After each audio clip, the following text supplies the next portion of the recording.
Opa, turma, muito boa noite a todos, sejam todos muito bem-vindos a mais uma live mentoria. Estamos começando hoje, terça-feira, às 19h30 da noite, para falar hoje, inicialmente, sobre a taxa básica de juros que está subindo, o que é que isso vai impactar no mercado de fundos imobiliários, e depois a gente vai seguir para tirar as principais dúvidas de vocês sobre o mercado de fundos imobiliários, tá bom? Sejam todos muito bem-vindos a mais uma live de mentoria.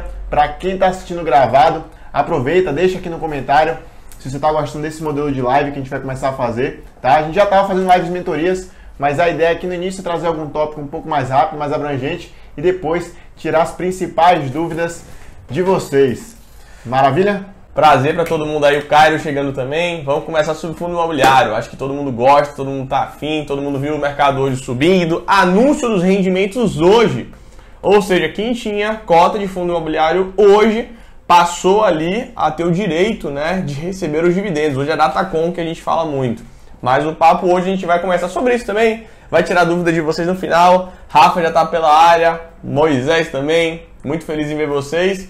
E vamos falar primeiro sobre taxa básica de juros, né, Thiago? Taxa básica de juros. A ideia é começar essa live falando sobre a taxa básica de juros. Já não é novidade para ninguém que reunião após reunião do Copom, a gente está vendo essa taxa básica de juros subindo, tá? Hoje a gente já está em 7,75 e na próxima reunião a gente deve ter mais um aumento de 1,5% a 1,75%, mas a gente nunca tem como dar certeza 100% do que é que vai acontecer na próxima reunião do Copom, que inclusive é a última, que vai acontecer agora em dezembro, é a última desse ano, e aí só no ano que vem que a gente deve ter novas reuniões do Copom com esse reajuste que a gente está tendo, né? Esse aumento que está tendo a cada reunião. O ponto importante de entender, acho que inicialmente, é por que essa taxa básica de juros está subindo agora a cada reunião. Pronto, perfeito, perfeito. É importante relembrar todo mundo aqui que a gente iniciou o ano com a taxa básica de juros na casa de 2%, tá? Na mínima histórica do Brasil, né?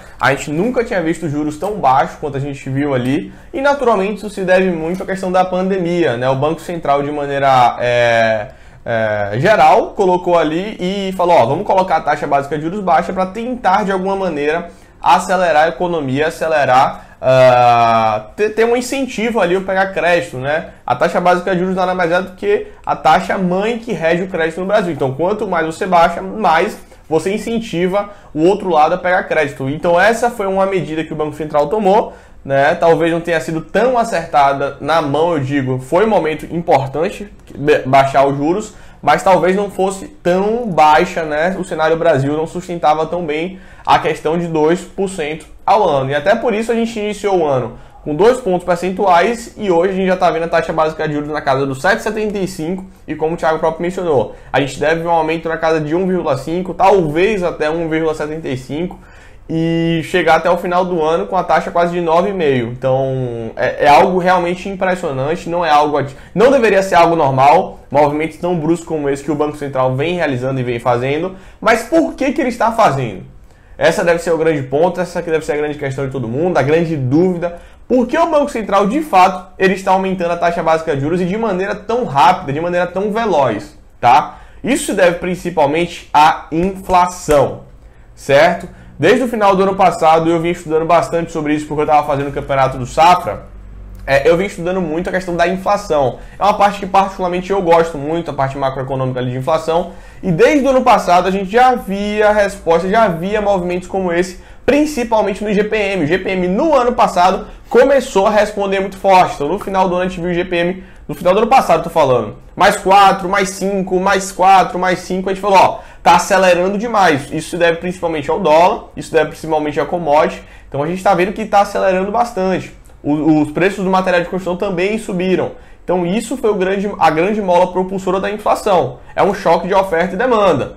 As empresas, as indústrias, de certa maneira, pararam e teve um choque ali de oferta e demanda muito grande. Começou a ter uma demanda forte para uma oferta que não tinha. Então começou a ter níveis fortes de inflação, tá? E eu estava estudando, vendo o IGPM forte, batendo, e a gente chegou simplesmente no meio desse ano, no começo desse ano, na verdade, a ter um IGPM na casa dos últimos 12 meses de 33%, 35% até 38%.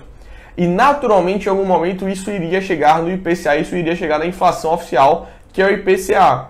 E dito e certo, chegou. Então hoje a gente está vendo uma inflação na casa ali dos últimos 12 meses de 10,67%. É algo normal para o Brasil, Matheus? Não, pelo menos não deveria ser. A gente teve o último caso ali da hiperinflação há muito tempo atrás, mas desde então a inflação estava muito bem controlada, né? Desde 2015 para cá, principalmente, a gente tinha inflação controlada. Só que isso se deve principalmente a um choque de oferta e demanda, mas tem um ponto muito crucial que as pessoas às vezes não se atentaram. No ano passado, a gente teve a injeção de liquidez muito forte. Injeção de dinheiro. O governo ele botou dinheiro na casa dos trilhões de reais.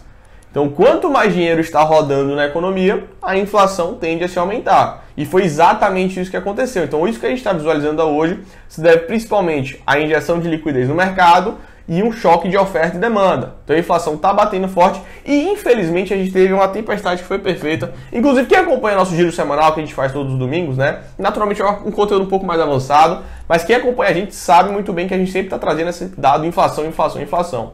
Né? E infelizmente a gente teve também a situação triste, né? Uma crise de energia elétrica, que foi a crise hídrica, naturalmente iniciou assim, só que a matriz energética do Brasil se deve muito à matriz hidrelétrica, né? A matriz ali voltado a ser feito através da água, né? Da hidrelétrica.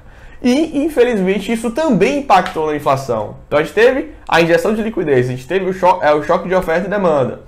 A gente teve um dólar alto, naturalmente, a commodity ali, mas o ponto também foi que teve essa tempestade que foi a energia elétrica, teve essa crise também, e isso tudo bateu na inflação. Então, quando a gente tiver inflação forte, o que o Banco Central ele precisa fazer? Ele precisa conter esse cenário, porque isso não é natural, isso não deve ser natural. A inflação nos últimos 12 meses está na casa dos 10%. Então, o Banco Central, de maneira rápida, de maneira abrupta, aumenta essa taxa básica de juros com um motivo que muito claro, desacelerar a economia, porque precisa dar uma freada nessa inflação. Então é a maneira que o Banco Central arruma de fato de estar, vamos dizer assim, consertando quase isso, né? Mas dando uma ajustada na economia. Então é isso que a gente está visualizando hoje, mas tem muita coisa a ver com... Assim, todo mundo está perguntando pra gente ultimamente, Thiagão, a Selic tem correlação com o fundo imobiliário, né? O IFIX, né? Porque o IFIX nada mais é do que o índice ali da média dos fundos imobiliários. E aí perguntam muito pra gente, o IFIX, ele tem uma correlação com a taxa Selic? E a pergunta, né? A resposta, ela... Eu diria hoje, se me perguntassem hoje aqui, eu estaria lá no jornal e tudo, o Jornal Nacional me perguntasse, de maneira histórica, não.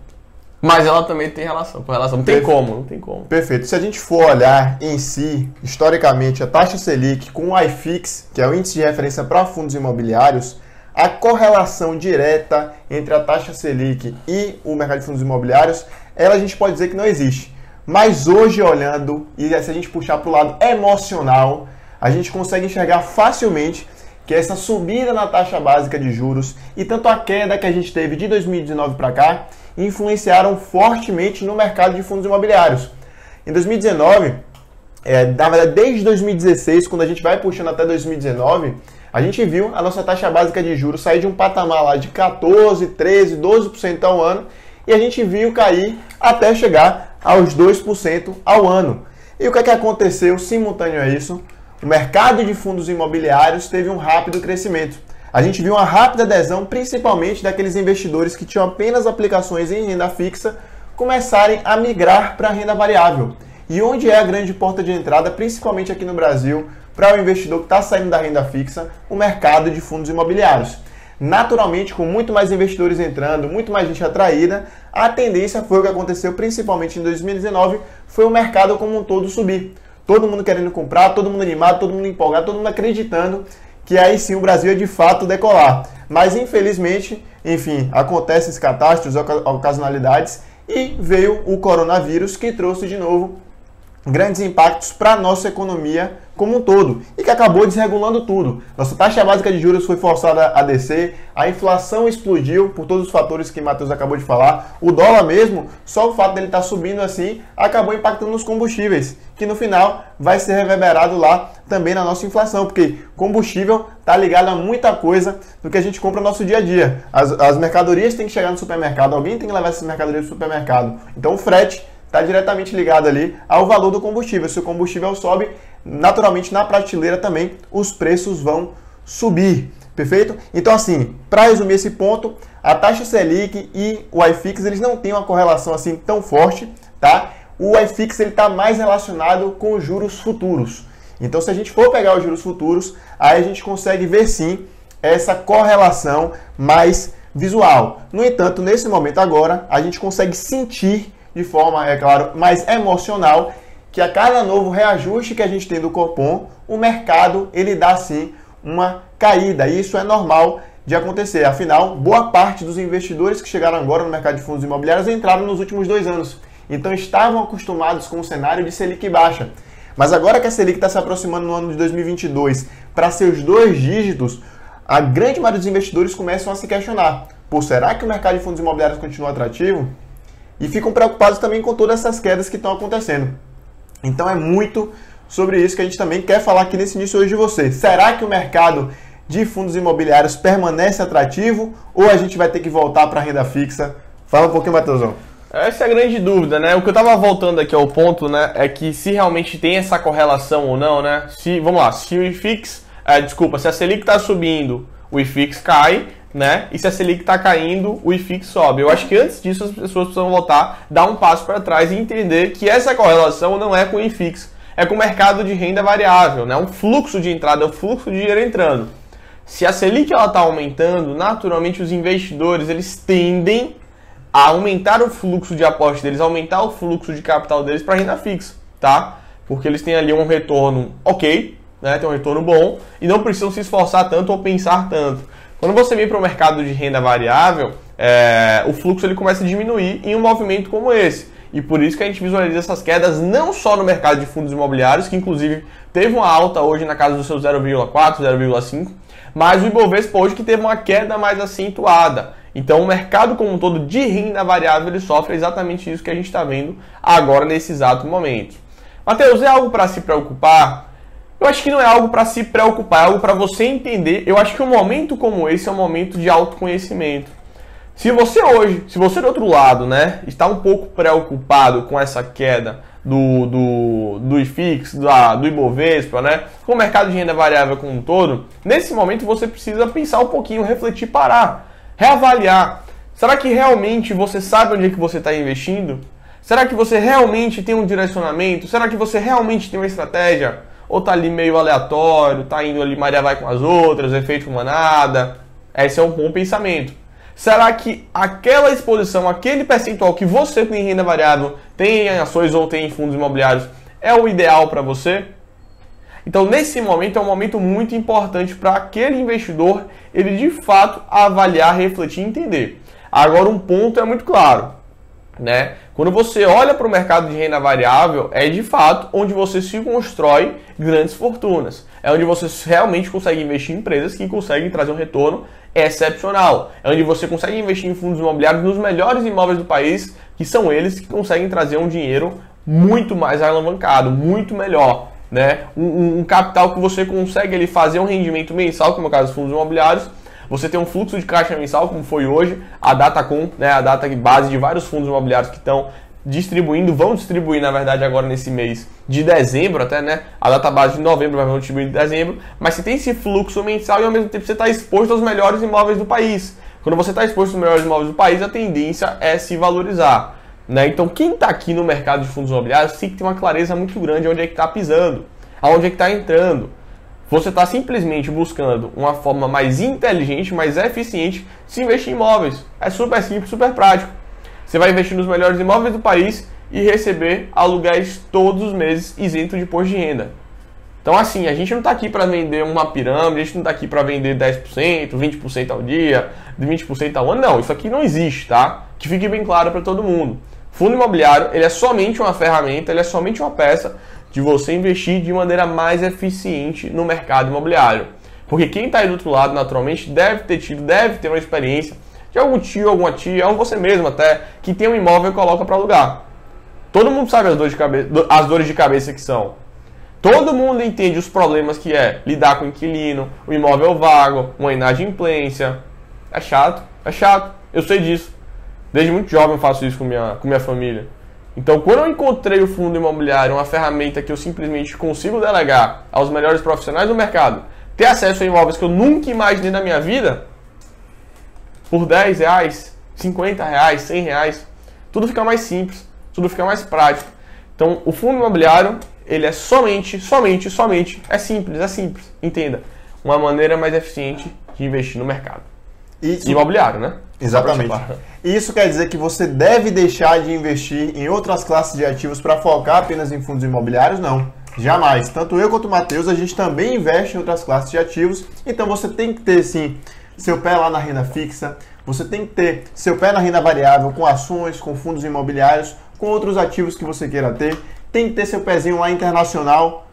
Tem que estar ligado ao dólar de alguma forma, porque vai trazer uma proteção para você.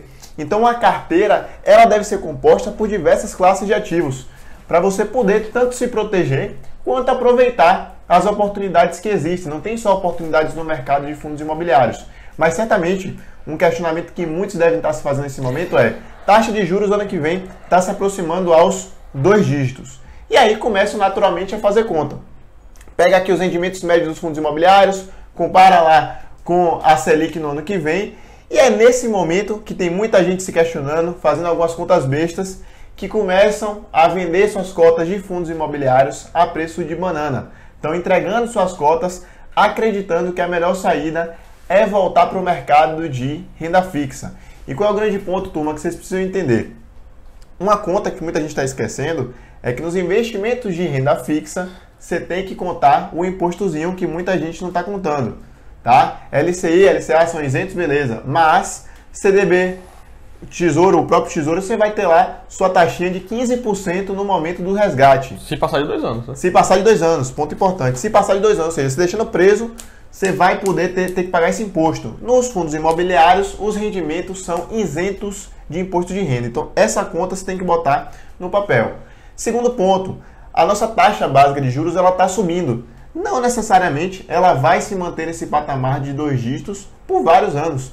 O ano que vem vai ser um ano complicado? Vai. A inflação ainda está num ritmo forte, vai ser um ano de eleição, mas naturalmente, quando o nosso país começar a entrar novamente no eixo, a tendência é que se abaixe a taxa básica de juros para estimular a economia. É um caminho natural. E você não pode ser o bobo do mercado que vai ficar buscando qual é o momento certo. Ah, quando o fundo imobiliário em 2019 estava certo, estava todo mundo indo para lá. Quando agora que está caindo o mercado de fundos imobiliários, está todo mundo saindo. Você não pode ficar indo Maria vai com as outras. Você tem que aproveitar as diversas oportunidades. E é difícil ver um momento igual a esse nos últimos meses, quiçá nos últimos anos, porque o coronavírus foi algo totalmente atípico. Aquela queda que a gente teve lá em março de 2020 foi algo totalmente desconexo da realidade. Então os preços que estão sendo praticados agora, esses sim são preços que estão extremamente baratos e que a gente não vê há muito tempo. Tem fundo sendo vendido a preço de banana. Então é nesse momento que você, investidor, você que está buscando renda, você que está pensando em sua aposentadoria, tem que se aproveitar das cotas que estão sendo vendidas agora. Tem gente entregando cota a preço de banana para voltar para o mercado de fundos imobiliários, ou para voltar para o mercado de renda fixa, com fundos excelentes, para você montar uma carteira extremamente diversificada. A volatilidade ela vai acontecer? Vai. Quer dizer que a gente já está no fundo do poço? Não. Pode ser que a coisa piore, pode ser que caia mais, é natural. Mas saiba que independente de tudo, faça chuva, faça sol, sua renda você vai receber. E pouco a pouco é natural que esse mercado volte a subir. É só você pegar o histórico dos últimos 11 anos no mercado de fundos imobiliários. O mercado bateu CDI, ou seja, os investimentos de renda fixa bateu com facilidade, bateu IBOV, bateu inflação nos últimos 11 anos. A gente não pode olhar só para o espectro do que aconteceu nesse último ano. A gente tem que olhar o que é que aconteceu ao longo da história. E, historicamente, os fundos imobiliários entregaram muito mais do que qualquer outra classe de ativos. Pelo menos nos últimos 10 anos foi. Pelo menos nos últimos 10 anos. Então, é dado, é número, não tem o que questionar. Maravilha, turma? Então a gente fez essa breve introdução aqui na nossa live mentoria para falar o seguinte: você quer ter seus investimentos em renda fixa? Tenha, é importante você ter uma carteira diversificada. Mas o ponto é, não venda suas cotas a preço de banana. As sardinhas, como ali está falando, estão vendendo as suas cotas enquanto os tubarões do mercado estão comprando. Lembre sempre que no mercado acionário, na Bolsa de Valores, a conexão é sempre feita de duas pontas. Uma ponta está vendendo e a outra está comprando. Se o cara está vendendo, você tem que estar se questionando porque ele está vendendo, e quem está comprando também está fazendo alguma análise. Quem é que deve estar com razão na história? Quem é que deve ser o esperto? Então faça sempre esse questionamento. Se você está vendendo, alguém está comprando na sua mão. E esse alguém pode estar olhando com um racional melhor que o seu, porque geralmente na compra a gente toma muito mais cuidado para fazer. Já na venda a gente pode vender um pouco mais desesperado, tá bom? Então o resumo geral foi esse aqui para vocês. Agora a gente vai abrir aqui para tirar as dúvidas. Então manda aqui as dúvidas sobre o mercado de fundos imobiliários, sobre investimentos de modo geral. Vai mandando aqui para a gente que a gente vai tirar essas dúvidas diretamente aqui com vocês. Maravilha? Quem tiver dúvida, vai mandando aqui no chat. A ideia dessa live mentoria é a gente dar uma breve introduzida assim com algum tema para vocês e depois... Parafraseando até o que a Elis falou, né? Se alguém está vendo algum motivo de venda, a outro está vendo a oportunidade, né? Eu acho que isso é muito legal. Perfeito. Aqui, ó, o Fernando Filho, que já acompanha a gente até há um certo tempo, perguntou: fiz ações de dividendos ou apenas fiz? Quero geração de renda passiva. Parabéns pelo conteúdo. Fernando, é como a gente acabou de comentar aqui. Não tem classe de ativo melhor ou pior. Tem aquela que faz mais sentido para a sua carteira, aquela que você entende, aquela que se dá para o seu momento. Para geração de renda, apesar da gente ter na Bolsa de Valores, lá no mercado de ações, as elétricas, por exemplo, as empresas de energia elétrica que pagam excelentes dividendos, para quem está pensando em geração de renda, quer receber todos os meses ali, faça chuva, faça sol, renda na sua conta, fundos imobiliários, sem dúvida alguma, são a melhor opção.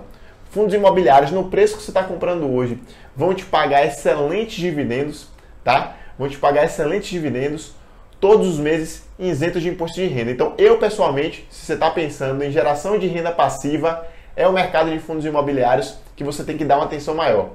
Alugar é burocrático, exatamente, André. Que o Mateusão já tem experiência na família há alguns anos alugando imóveis e sabe qual é a dor de cabeça de ter inquilino, de ter inadimplência, ter que cobrar lá quando dá problema nos imóveis. Vamos lá. Maldino Oliveira, uma futura piora no cenário já está precificada? Olha só, sendo bem sincero com vocês, né, o que eu vejo hoje dentro do mercado de fundos imobiliários é um cenário quase que catastrófico, né?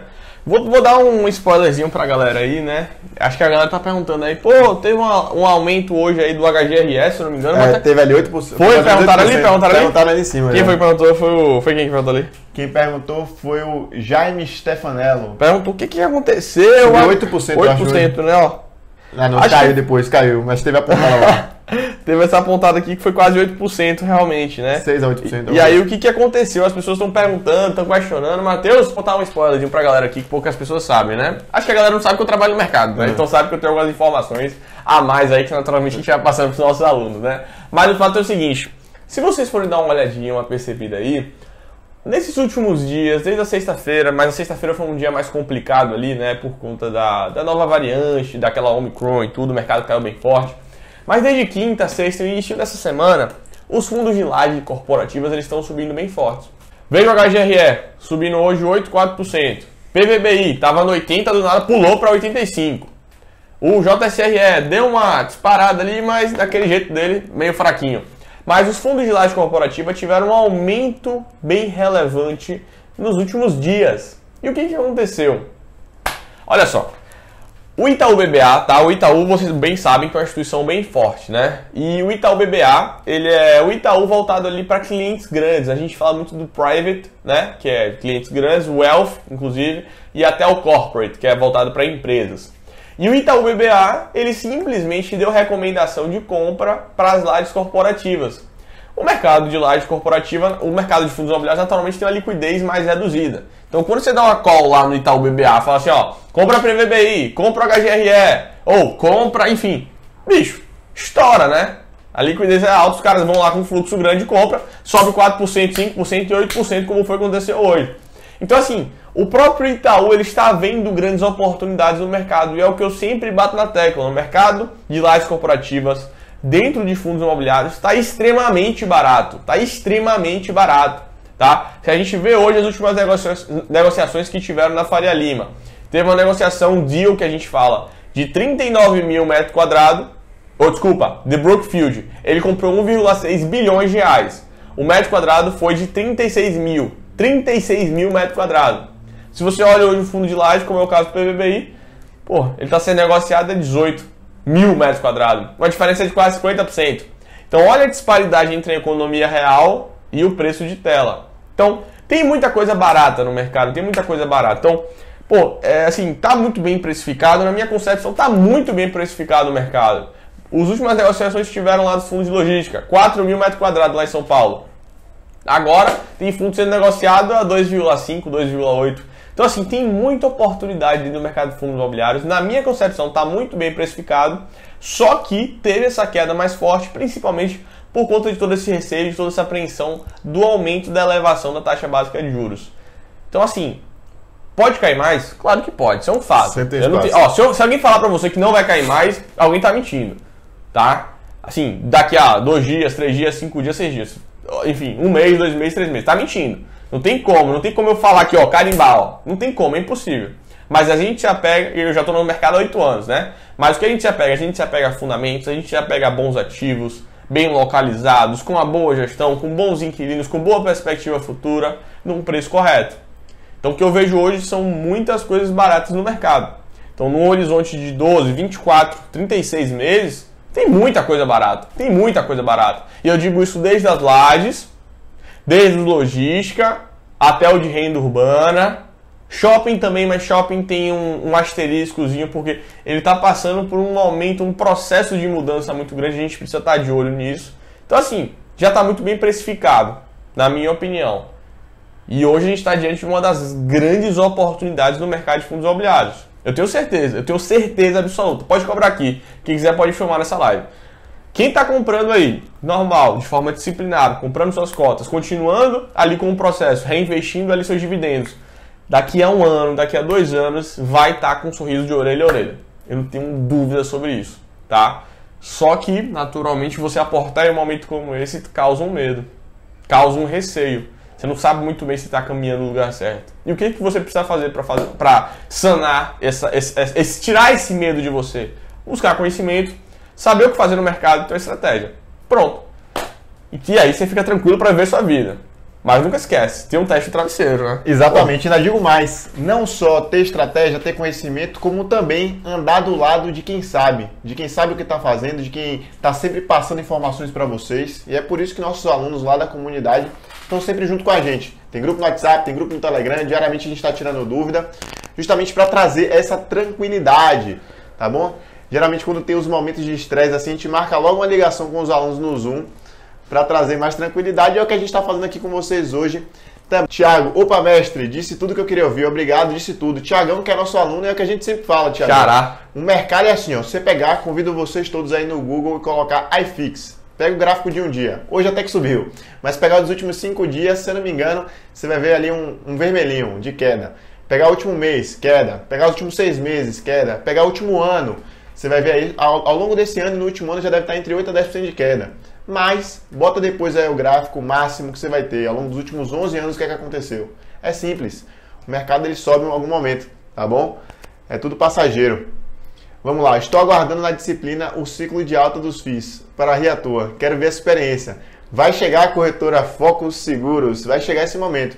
É exatamente isso, é ter paciência. Imagina só quem estava lá em 2016, tá? A gente estava nas piores crises, nas piores recessões econômicas que a gente estava, a gente teve impeachment de Dilma, a gente teve vários problemas políticos aqui no Brasil. 2016 a taxa básica de juros batendo em 14% ao ano, se não me engano a inflação estava 10%, algo assim, 9% ao ano. Então assim, taxa de juros exorbitante, 2015, 2016. Desemprego alto. Inflação, desemprego, era um caos. Mas tinha muita gente lá aproveitando e comprando as cotinhas de fundos imobiliários. Aí depois dá uma comparada de 2016 para 2019, 2020 até 2021. O que aconteceu com quem comprou as cotas lá atrás? O problema é isso, é ter paciência. A principal dificuldade, não só no mercado de fundos imobiliários, eu acho que de investimentos como modo geral, é você manter calma, manter a frieza, digamos assim, em certos momentos e ter a constância. Não adianta você ficar procurando a nova Magalu. Todo mundo acha que é o esperto, que vai achar a nova empresa que vai estourar, o novo fundo imobiliário que vai estourar. Não tem milagre, a gente não é gênio da lâmpada. Você pode acertar? Pode, mas o mais importante é o quê? É você estar todo mês ali, ó, fielmente, aportando seus 100, seus 500, seus R$1.000, seus R$2.000, quanto você tiver. Se você tiver R$10 por mês, cara, R$10 você consegue comprar algumas cotas, mas tenta juntar mais um pouquinho, com R$100 ali você já consegue comprar a maioria das cotas do mercado de fundos imobiliários e vai todo mês ali, ó, fielmente. No início é muito difícil, você só vai ver alguns centavos entrando de rendimento, depois você vai ver seu primeiro real, 2, 3, 10, daqui a pouco vai ser 100, daqui a pouco você está pagando algumas contas de casa, e é assim, o caminho é longo e o ideal é o quê? Que a cada mês você pegue esse dinheiro que você recebeu em dividendos e faça o reaporte. Isso aí vai gerar um efeito bola de neve que vocês não têm noção. A verdadeira mágica dos juros compostos acontece assim. Quando você vê suas cotas valorizando e quando você está pegando esses dividendos e reinvestindo para comprar mais cotas. É aí que os juros compostos acontecem de maneira absurda. Agora, é claro, tem que ter paciência. Não acho que você vai ficar rico do dia para a noite, desse ano para o ano que vem, tá bom? Que milagre não acontece. Pode falar um pouco do HGRU? HGRU11, inclusive ontem, Thiagão, de ontem para hoje saiu um fato relevante falando sobre a reavaliação patrimonial do fundo, que foi uma reavaliação patrimonial positiva de 0,84, ou seja, diante de um cenário adverso, diante de um cenário difícil, de inflação forte e tudo, os ativos eles foram reavaliados para cima, né, eles passaram a valer mais. E o HGRU11 é um fundo, né, de renda urbana, vamos falar assim, varejo / renda urbana. Ele tem desde imóveis educacionais a imóveis de departamento, varejo que a gente fala, que são as lojas pernambucanas, lojas de rua, e também os imóveis de mercado, os atacadistas de mercado de fato, tanto do Grupo Big e está finalizando a aquisição de 10 ativos do Grupo Macro, certo? Então é aquele ativo de renda urbana mesmo, ele gosta de ter ativos no meio da cidade, aqueles ativos que têm um alto valor imobiliário. Então ele tem, vamos lá, quase 30% em cada um, média, 33% em cada um, um pouquinho mais educacional talvez, mas a exposição dele é a renda urbana, né? Então teve um crescimento muito grande, tem bons inquilinos ali dentro do imóvel, do fundo, contratos totalmente atípicos, e tem bons inquilinos ali dentro, e a intenção é que é o quê? O grande chave da questão é que ele é um fundo da Credit Suisse. A Credit Suisse hoje é uma das gestoras mais renomadas dentro do mercado de fundos imobiliários e não é por pouco. É por um trabalho de excelência, um trabalho histórico que vem fazendo e tem feito, né, dentro do mercado de fundos imobiliários. Então aquele ativo Credit Suisse tem um selo, né, o selo de qualidade que a gente brinca. Então é um fundo que tem bons ativos, que tem uma boa gestora que se comunica bem, bons inquilinos, e tem uma perspectiva futura de crescimento, porque é um ativo que está inserido em um segmento ainda que é pequeno dentro do mercado de fundos imobiliários. Está começando a crescer agora. Chegou a HGRU, chegou o TRXF, o VIUR, que é o fundo da Vin, está chegando também. Então só tende a crescer ainda mais esses imóveis de renda urbana. E é isso que a gente deve ver, o HGRU comprando mais, crescendo mais, diversificando mais e trazendo valor. Eu particularmente é um fundo que eu gosto sim, tá? Show de bola. Eu acredito demais no segmento de renda urbana. Acho que a gente vai ver cada vez mais fundos nesse sentido, porque é o que está mais aí no nosso dia a dia, tem muito imóvel para ser adquirido e acho que tem realmente muito potencial. O Rafa falou aqui, o petróleo a 80 é bom para 3R, recôncavo e para Prio 3. Essa call aí eu que dei para ele. Matheusão investiu aqui na recôncavo esses dias. Eu dei para ele essa call aí. Vamos lá. Alguém tinha mandado uma dúvida. Alguém falou que perguntou se a live vai ficar gravada. A live fica gravada, tá? Tanto no Instagram quanto no YouTube. A gente está filmando ali simultaneamente para o YouTube e a gente vai colocar lá para quem prefere assistir por lá também. Vamos ver aqui. Obrigado aqui quem mandou bom conteúdo. HGPO, oportunidade, Cairo, nosso aluno perguntou. O HGPO que teve, inclusive, uma reavaliação patrimonial de 13%. Foi. 13%. Segundo minhas contas aí, a cota patrimonial deve chegar na casa dos 280. Hoje está 241, deve chegar a 280, mais ou menos. Bom, aí nosso aluno perguntou, quem foi? Foi Cairo que perguntou. Cairo? Novo aluno. Da 5. Black Fridays aí, entrou no Black Feast Day, tá até aqui marcado. Veja só, Cairo, o HGPO... ele é um fundo que dispensa comentários do ponto de vista de qualidade. Tipo assim, é um fundo que tem dois ativos, o Metropolitan e o Platinum, que ficam localizados na Faria Lima, né?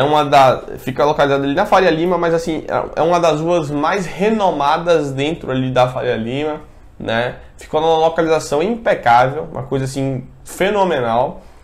E o ponto que chama muita atenção pela qualidade do ativo, né, é porque tem uma demanda muito grande por ele. A gente vê que o próprio fundo conseguiu impor inúmeros reajustes, negociar o preço por metro quadrado nas alturas, e a gente viu simplesmente o aluguel subir de 150, preço por metro quadrado digo, de 150 até 207. E realmente foi algo impressionante, né? O fundo ele tem uma qualidade excepcional, né, gerido por uma boa gestora, como a gente estava falando agora, comentando que é o caso da Credit Suisse, né? E o ativo é muito bom, então se tem uma vacânciazinha que pinta ali, já tem outro inquilino para alocar. Então a gente brinca muito e fala, né, que a gente tem que visualizar muito nos fundos imobiliários aquele teste de vacância. O teste de vacância nada mais é do que, ó, pintou uma vacância, vamos ver quanto tempo demora para realocar. Porque esse tempo a gente vai estar avaliando principalmente a qualidade do imóvel, se ele tem ele tem uma boa realocação do ativo dentro do mercado, e a gestora também se está se movimentando ou não, e se ela está se movimentando de forma efetiva. E o HGPO, ele já fez inúmeros testes de vacâncias, Entrou na vacância, loca rapidinho. Loca rapidinho, é uma coisa assim que chama muita atenção do mercado. Por quê? Por conta da qualidade do imóvel, da localização dele. Tá? Então assim, é um bom fundo, eu gosto muito. Ele é acima da média em termos de qualidade do mercado. Só que ele tem um ponto que pode ser bom e pode ser ruim ao mesmo tempo, que é um fundo de gestão passiva. Tá? O fundo de gestão passiva ele não tende a crescer, ele não cresce mais do que está aí hoje. Né? Ele tem 2 ativos, só 2 imóveis ali dentro, e ele não cresce mais do que isso. Né? Pelo menos assim, não é plano da Credit Suisse e eles não imaginam crescer mais do que isso. Então o que acaba? Ele é um fundo que é sempre negociado nas alturas ali, né? Um fundo que tem pouca liquidez, ele é negociado nas alturas, né? Que nem é aquele fundo que paga pouco, né? Porque ele tem um prêmio grande pela qualidade do imóvel. Então se você, vou falar uma coisa para você hoje, a média de mercado de dividend yield, digamos que é na casa dos 8, 9, 10%, né? Hoje o PVBI mesmo está entregando na casa dos 8%. E eu estou falando do PVBI que tem ativos também na Faria Lima, né? Tem o ativo Faria Lima 440, tem o Park Tower, tem o Complexo BJK, que é um ativo excepcional. Tem também um ativo que está desenvolvendo, que é na Faria Lima, o Union Square Faria Lima. E ele entrega um yield de 8%. Então a média dos fundos de tijolo hoje de lajes corporativas entrega 8, 9, 10%. E você olha hoje para o HGPO, ele entrega 6, 6,5% no máximo. Né? Então esse é o grande problema. O case do HGPO é um case de ganho de capital, mas o carrego ele é ok, sabe? E acaba que é um fundo que tem pouca liquidez. Então esse é o grande ponto.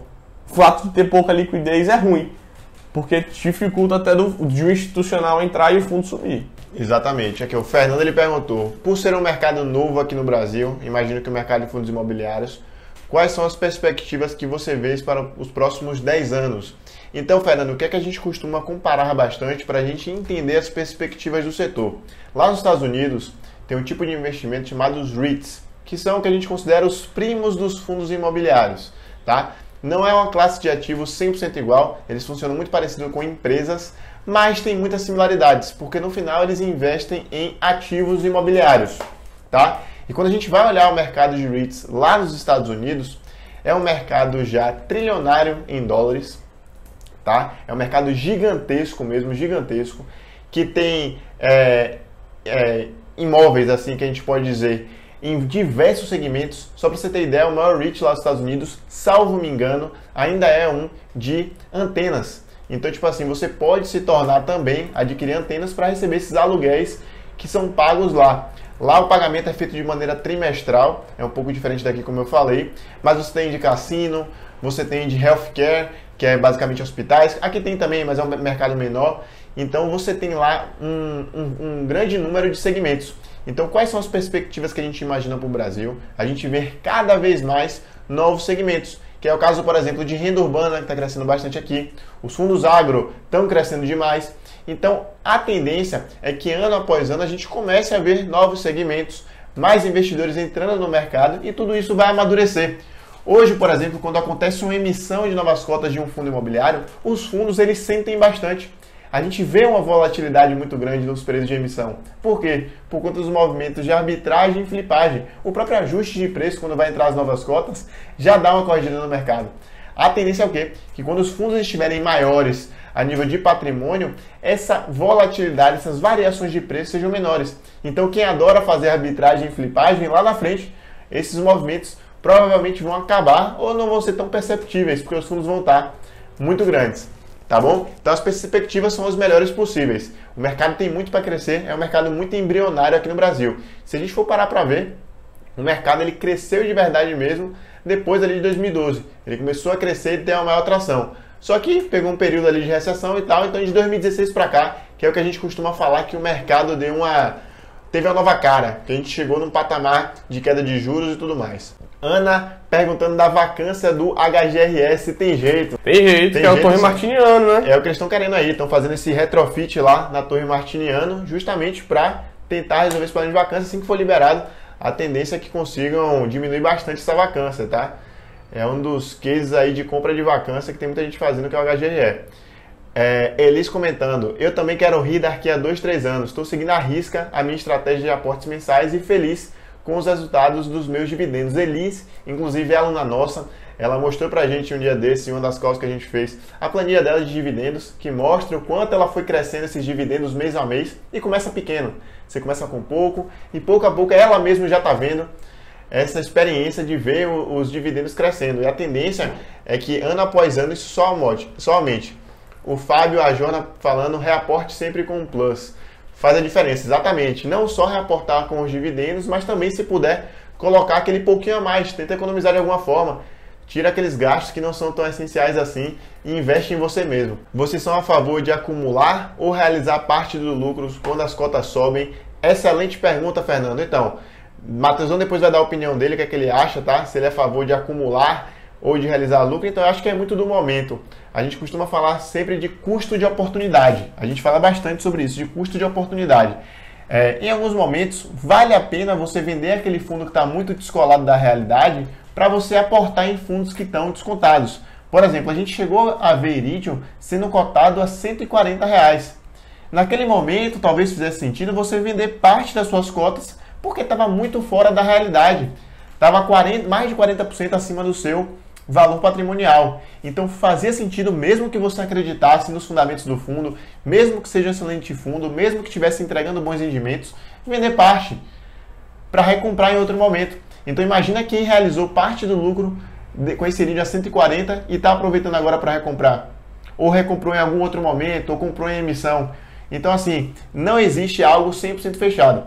Em alguns casos vale a pena você segurar, em outros vale a pena você manter. Mas é muito importante você ter ciência do que você está fazendo para não ficar disso, de ficar caçando lucro, tá? Lembrar que o mercado de fundos imobiliários, nosso foco aqui está na renda. Ganho de capital pode acontecer? Pode.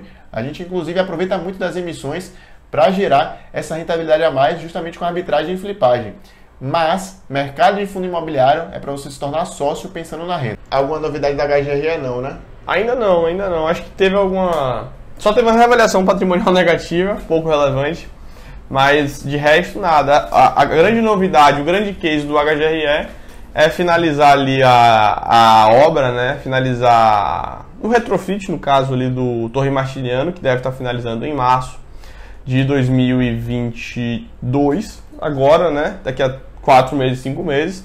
E aí o grande case é esse, é finalizar essa obra e colocar o imóvel para alugar, porque boa parte da vacância é através dele, porque hoje atualmente não tem nenhum inquilino no Torre Martiniano. Foi um case deles, foi uma decisão deles, da Credit Suisse. Infelizmente eles não estavam cientes da questão da pandemia, né? Não tinha como descobrir isso, Exatamente. não tinha como desvendar isso. Veio a calhar e atrapalhou um pouco o cronograma deles, mas...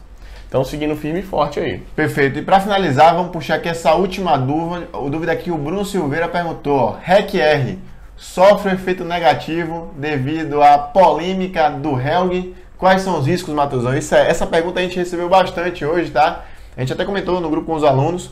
Então, vamos comentar um pouquinho sobre essa questão do REC-R. Fique até de mandar lá no grupo dos alunos qual é o FOF. Tem um FOF no mercado aí que tem um RELG em carteira. O FOF famoso, inclusive. Vou mandar lá agora, terminando essa live, eu vou mandar ali. Enfim, o caso é o seguinte, né? Um caso complexo. Né? Um caso complexo. Assim, não tem uma resposta clara, né?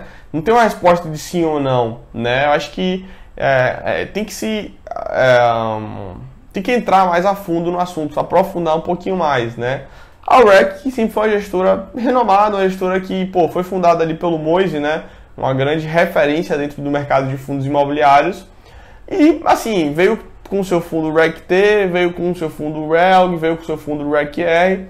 Mas, desde então, ficou famosa, naturalmente, primeiro, né? Pela questão do REC-T, que pagava muito ali dentro do segmento de lajes corporativas.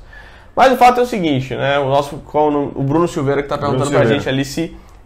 Vamos contextualizar só, né? O RELG é um fundo de logística dessa gestora, né? Que eu acabei de comentar para vocês.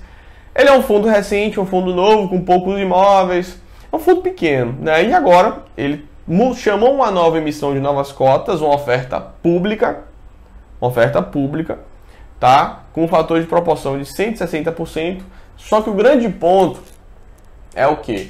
É que ele fez uma emissão 30% abaixo do valor patrimonial. Tá? Ele fez uma emissão 30% abaixo do valor patrimonial. E naturalmente isso é uma emissão detratora. Todo mundo aqui bem sabe que a gente é totalmente contra emissões abaixo do valor patrimonial. Assim, pode-se ter algum tipo de comunicação a mais, explicar o motivo, algo mais específico. Mas tem que ser uma emissão pequena. Então, se você vê, tem vários... Você gosta de falar atenuantes, né? Exatamente. Tem muitos atenuantes. Então, é uma emissão detratora por si só, ponto final. Só que ela é mais atenuante, é pior ainda porque, além de ser uma emissão absurdamente abaixo do valor patrimonial, tô falando de 30%, ela é uma emissão, vejam só, que tem um fator de proporção de 160%, ou seja, vai mais que dobrar o tamanho do fundo, quase que triplicar o tamanho do fundo. Certo? Então, matematicamente, se você for fazer conta ali, bicho, o VP, que é de 95, 96, vai cair para 75, na hora ali, né, se tiver a captação. E, ao mesmo tempo, se trata de uma oferta pública. Então, é uma oferta detratora e, ao mesmo tempo, tem inúmeras atenuantes, tá? Eles não deixaram bem claro ali qual é o pipeline da destinação de recursos, mas, assim, é uma oferta que foi, assim, cara, assim, um absurdo, não tem como não falar isso, é um absurdo. Não deveria acontecer.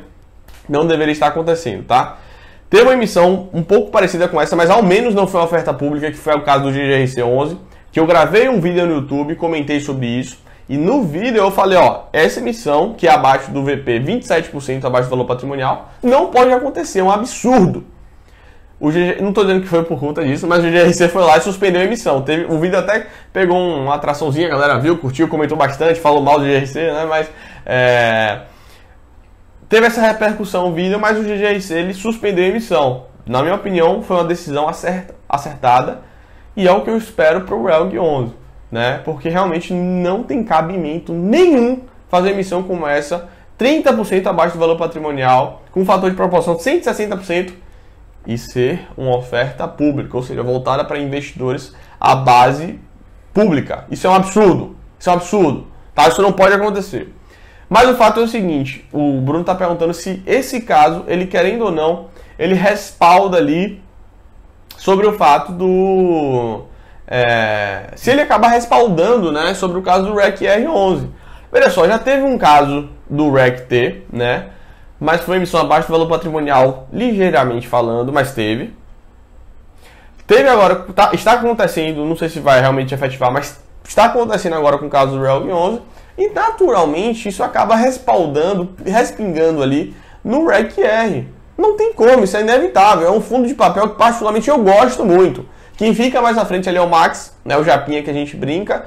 Ele tem uma expertise muito boa na parte de crédito. É um fundo que eu particularmente gosto da relação risco-retorno, tá? Porque ele é um fundo middle risk ali que entrega algo a mais. Só que estamos falando em nome da gestora. Tudo bem que é um fundo isolado, mas estamos falando em nome da gestora. E a gestora tem pisado na bola. Então, assim, você acha que vai respingar? Vai um pouco. Mas vai agravar ali a qualidade do fundo? Não, mas todo mundo vai ficar com o pé atrás. E aí? Vai rolar a emissão abaixo do valor patrimonial? Um momento. Então, assim, acaba respingando. E isso é um fato triste, porque é um fundo muito bom, de alta qualidade, que tem uma diversificação interessante e tem uma relação com risco-retorno boa.